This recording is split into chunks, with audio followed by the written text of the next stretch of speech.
Hello my friends, as you can see today is an emergency. In this video, you will learn how to repair the Samsung M30 phone screen. Don't forget to subscribe to the channel to receive all new updates.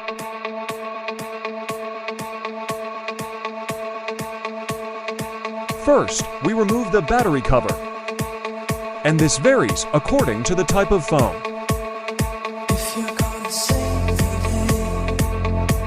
At first, it will be difficult, but with practice, it will become very easy. As you can see, I find it difficult to disassemble the phone, and it takes a lot of time.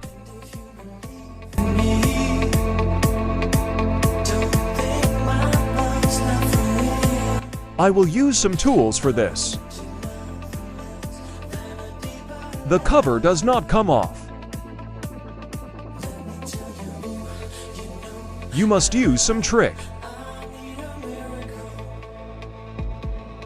Maybe it's better in this regard.